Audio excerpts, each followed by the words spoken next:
코로나 시대 참 우울하고 힘이 든 가운데 있습니다. 그렇지요?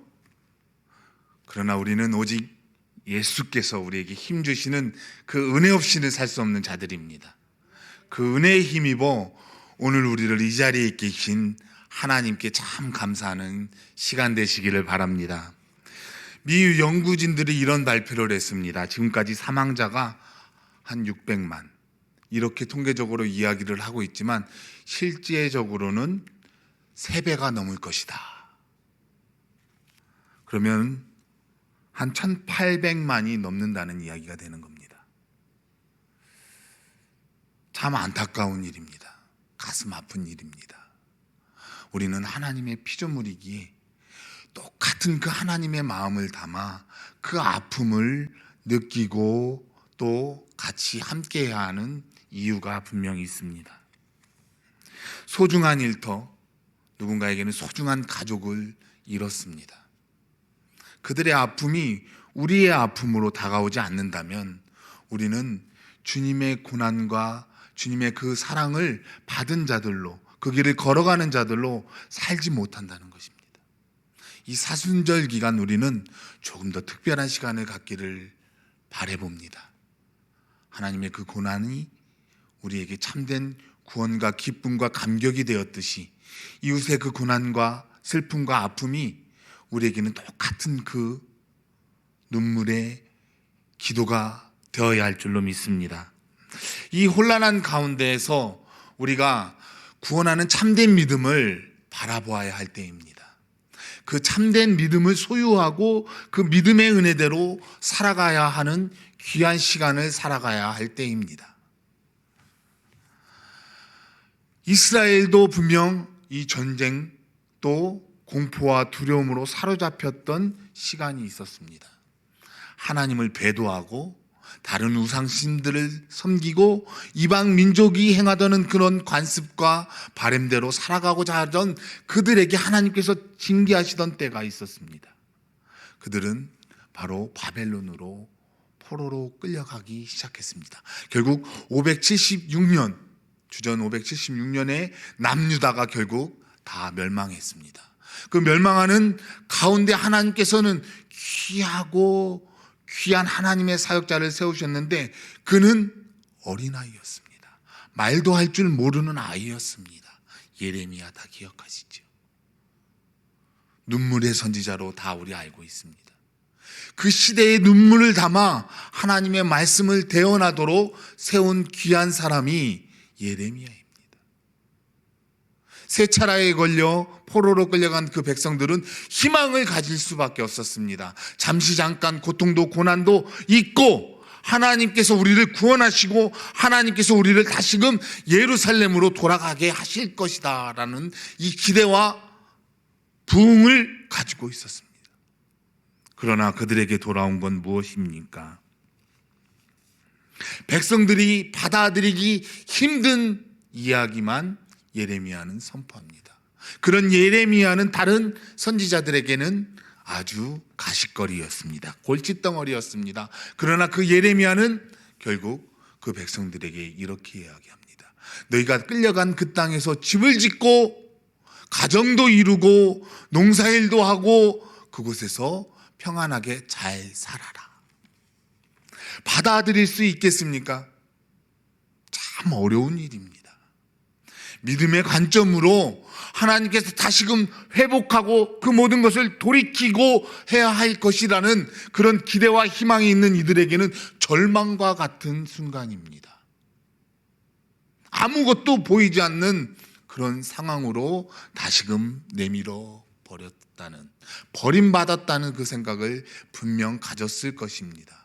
그런데 그 가운데에서 믿음을 잃지 않아야 한다는 것, 오늘 우리에게 주시는 과제이기도 할 것입니다. 이런 환경 가운데 우리가 다시금 하나님의 교회로서의 본연의 모습을 회복하고 하나님께 영광이 되기에 이 자리에 수요가 가득 차기를 바라는 희망을 갖는 것은 당연하겠죠.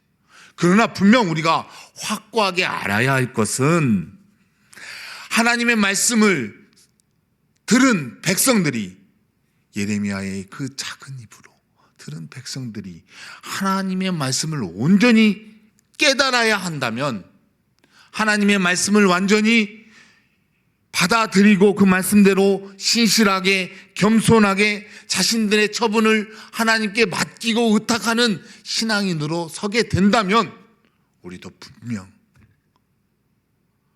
하나님의 역사의 그 증인들로 서게 될 줄로 믿습니다. 이 시간 그 은혜의 시간이 되시기를 주님의 이름으로 축복합니다. 분명 유대인들은 메시아가 다윗의 자손으로 오신다는 그 신앙관을 가지고 있었습니다. 다윗의 자손으로 분명 우리를 구원할 메시아가 오신다는 그 신앙, 그 신앙이 지금도 계속 거기에 머물러 있습니다. 그러나 우리는 어떤 신앙을 가지고 있습니까? 다윗의 자손으로 오신 그 예수, 그 예수께서 인류의 죄를 다 감당하시고 십자가에 죽으시고 부활 승천하셔서 다시금 우리를 구원하시기에 심판주로 이 땅에 오신다는 사실을 믿는 증인들입니다. 이런 믿음의 증인들로 선 우리는 그리스도가 바로 하나님의 아들이심을 믿는 믿음을 가지고 있습니다. 그 믿음의 증인들로 선 우리가 오늘 하나님의 말씀을 가지고 온전히 하나님의 영광의 제목들이 되어야 한다면 어떤 삶을 원하실까? 구원으로 인도하는 참된 믿음을 갖고 살아가길 원하시지 않을까라는 답을 생각해 보게 됩니다. 오늘 그 답을 꼭 쥐고 가시기를 바랍니다. 그 답을 꼭 찾고 마음 깊이 두드리고 전달자로서, 그 새 생명을 얻은 자들로서 살아갈 힘과 용기를 얻으시기를 주님의 이름으로 축복합니다. 분명 본문은 그리스도께서 구원을 완성시키시기 위해 예루살렘으로 입성하시는 시간임을 우리에게 알려주고 계십니다. 그 가운데에 바로 이 사건이 일어났기 때문입니다. 그 지역은 사마리아와 갈릴리 접경 바로 이방인들의 땅에서 일어났습니다. 그 마을에는 10명의 나병 환자들이 살고 있었습니다. 한센병이라고 다시 바꿔야 하겠지만 저는 오늘 이 본문 말씀에 기록된 내용대로 나병이라 총칭하겠습니다. 이 점 양해해 주시기 바랍니다. 분명 이 나병에 걸린 10명의 환자들이 예수께서 지나가신다는 그 소식을 들었다는 것입니다. 그리고 예수께 나와 간절히 멀리서 소리치며 자신들을 구원하여 달라고, 이 질병에서 고침을 받게 해달라고 바로 그들은 소리치며 애원했습니다. 그들이 어떤 자들입니까? 가족도 공동체도 그 귀한 어떤 자리에도 소속감을 갖지 못한 채 떠돌이, 외통, 아무도 관심 갖지 않는 멸시와 경멸의 대상들로 살아갈 수밖에 없는 그들입니다. 불쌍한 사람들의 모습, 그들에게서 나온 것은 예수여 우리를 불쌍히 여겨 주옵소서.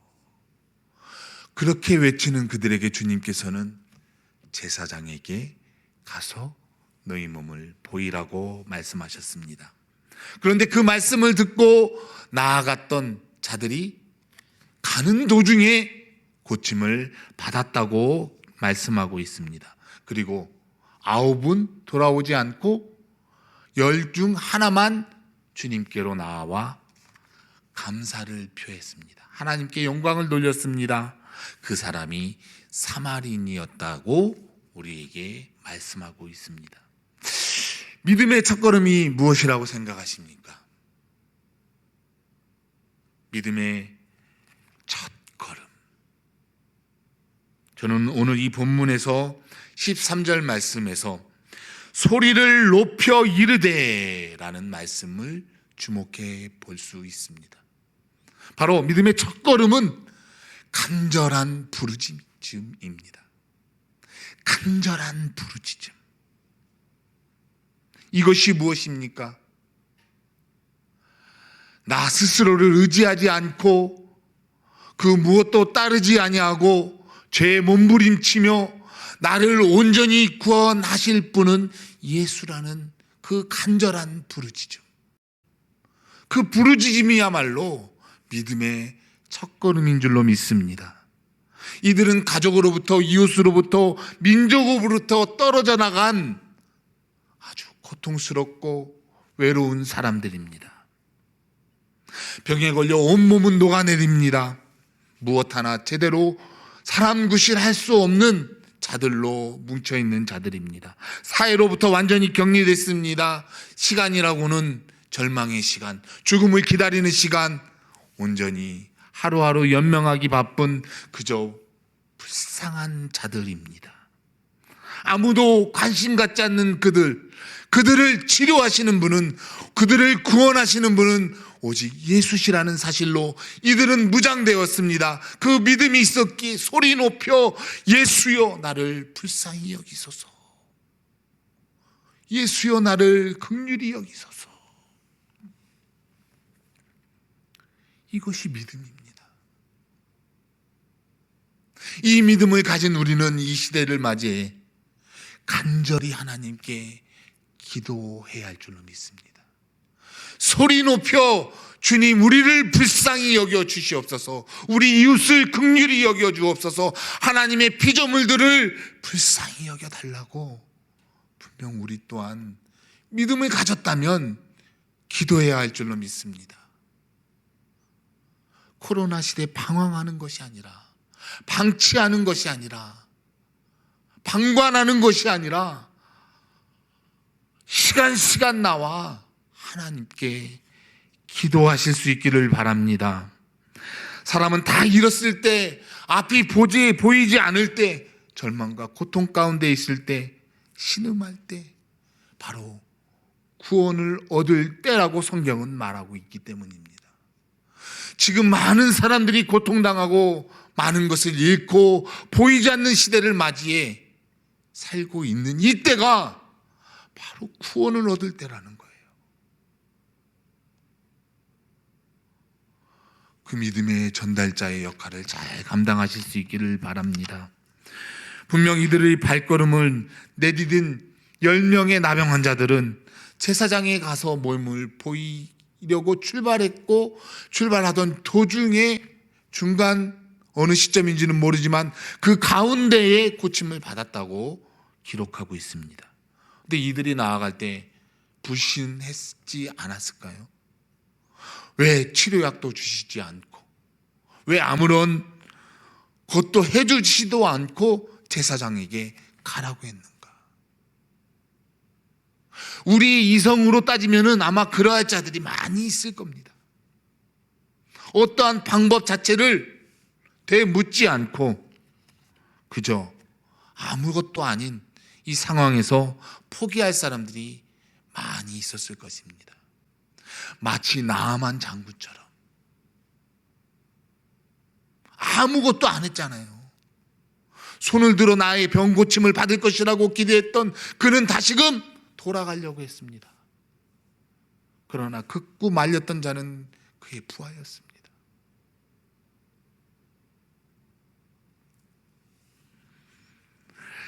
그렇다면은 상황이 절망적이고 저주받는 인생들을 다시금 제사장에게로 가서 몸을 보이라고 그 말씀하심과 동시에 순종했던 이들의 태도처럼 우리도 믿음의 길을 걷는다면 적극적으로 하나님의 말씀에 순종하여야 한다는 것입니다. 하나님의 말씀에 순종하시기를 바랍니다. 순종할 때 이들은 기적을 경험했습니다. 믿음의 증인들로 세워지게 되었습니다. 이처럼 적극적인 믿음의 삶을 사려면은 하나님께 부르짖고 부르짖음에 응답한 대로 말씀하시면 즉각 순종해야 하는 것이에요. 순종할 때 하나님께서 역사하십니다. 믿음의 첫걸음을 띄었다면 그 말씀하신 대로 멈추지 말고 순종하기를 축복합니다. 하나님께서 순종하는 이 10명의 나병 환자들은 어떻게 해요? 고침을 받았습니다. 나음을 입었습니다. 그런데 이들 중 9은 떠나가고 하나만 돌아와 주님께 감사했다고 기록하고 있습니다. 그 사람이 사마리아인입니다. 유대인들에게서는 매우 혐오스러운 사람입니다. 이방인들입니다. 그들은 발 앞에 엎드린 그 사마리아 사람을 멸시하고 조롱하기 극히 혐오할 수밖에 없는 사람입니다. 이것이 무엇을 말합니까? 우리에게는 출신, 신분, 여하를 막론하고 편견 없이 주님께서는 사랑하시고 고침받게 하시고 구원받을 자를 얻게 하신다는 뜻입니다. 하나님께 사랑을 입은 자들로 우리가 세워졌는데 저마다 우리의 생각과 판단과 주장대로 하나님의 뜻에 순종하지 않고 그저 편견 가득, 내 중심 가득 신앙생활하고 있다면 주님 앞에 겸손히 엎드릴 수 있기를 축복합니다.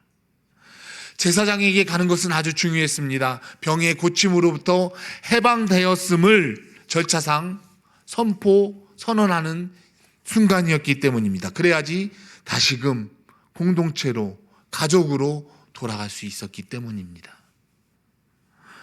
물론 그들에게도 믿음이 있었습니다. 간절한 부르짖음이 있었기 때문에, 그리고 순종도 있었기 때문에.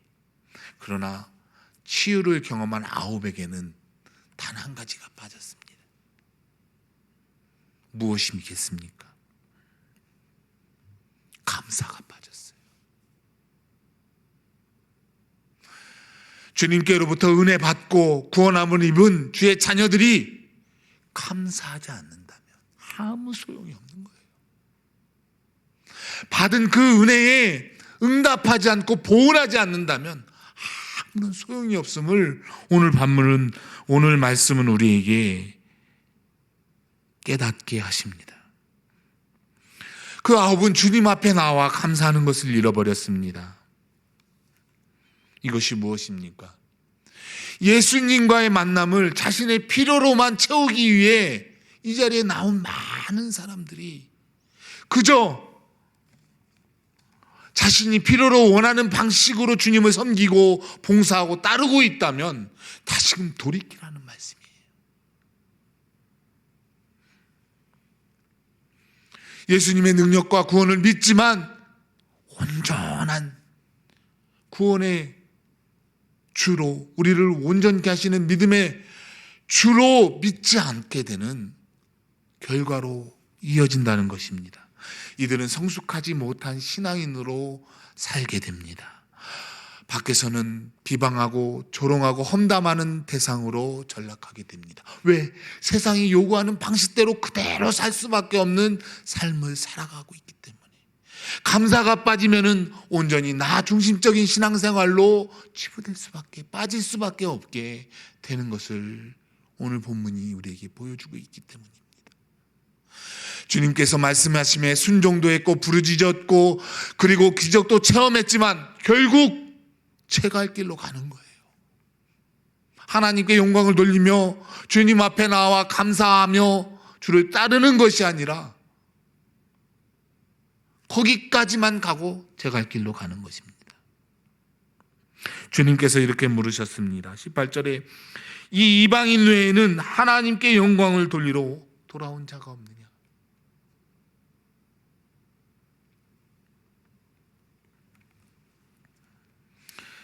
주님께 돌아와 충성을 다하는 믿음의 사람들이 되시기를 바랍니다. 이처럼 구원 받을 수요가 정말 적다는 이야기예요.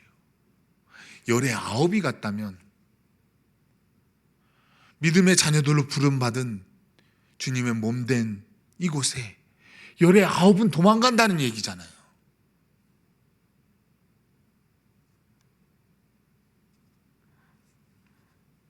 병 나음보다, 오늘의 어떠한 문제 해결보다 주님께 더 많은 관심을 갖고 하나님의 영광을 위해 감사와 찬양과 충성으로 포근할 수 있는 저와 여러분들 되시기를 축복합니다. 그래야 주님께서 내 믿음이 너를 구원하였다, 이렇게 말씀하시는 거예요. 참된 믿음을 보시고 내 믿음이 너를 구원하였다, 하나님께 영광이 되고 주께 나와 충성하고 감사하는 자들이 바로 구원받을 자임을 오늘 본문은 우리에게 말씀하고 계십니다. 나의 필요에 따라 주님을 섬기지 마시기를 바랍니다. 그 참된 신앙의 목적이 없어지면 주님도 잃어버리게 됩니다. 병 고침 받아 제사장에게 몸을 보이러 가던 중 기적을 체험했던 그 9은 목적을 잃은 채 세상으로 나아갔습니다. 그 중에 하나, 귀한 구원하는 믿음을 가진 그 고침받은 하나, 우리가 되어야 합니다. 참된 믿음을 가지고 하나님께 나와 감사하는 것들로 하나님께 영광이 되도록 최선을 다해 살아가실 수 있기를 바랍니다. 전에 한 번에 이런 간증을 들은 적이 있어요. 자기가 암 사기에 걸렸다는 거예요. 간암 사기. 그래서 할 수 있는 게 아무것도 없다는 거예요. 치료도 연명도 하기 싫어. 깜깜이 세상을 원망하고 주님을 원망하고 내 이웃을 원망하고 내 가족에게, 이런 시간이 너무나도 혐오스러워 하나님을 보던 가운데 자신은 지금까지 살아온 그 모든 것이 하나님의 은혜였구나라는 것을 깨닫게 하시더라는 거예요. 그 뒤로부터 남은 시간 동안 하나님께 메모지를 들고 감사하는 것들로 끄적끄적 거리기 시작한 겁니다. 감사하는 것들로, 하루에 100가지만 감사하는 것들로 한 번씩 써보세요. 그랬더니 시간이 돼도 자기 생명이 붙어 있더라는 거예요. 3개월, 6개월, 그래도 난 병원에 안 가겠다. 1년, 이전보다 몸이 더 가볍고 정상적인 삶에 살아가는데 아무런 부족함을 못 느끼겠다는 거예요. 자녀들이 권했답니다. 가서 확인해 보니 멀쩡하다는 거예요. 감사하는 신앙은 하나님의 영광입니다. 하나님의 기쁨으로 우리에게 주어진 축복의 산물입니다. 오늘의 어떠한 상황 가운데 놓일지라도 온전한 믿음을 가진 우리에게 요구하시는 그 감사를 찾고 그 감사를 하나님께 영광으로 돌리는 우리 진주문의 성도님들이 되시기를 주님의 이름으로 축복합니다.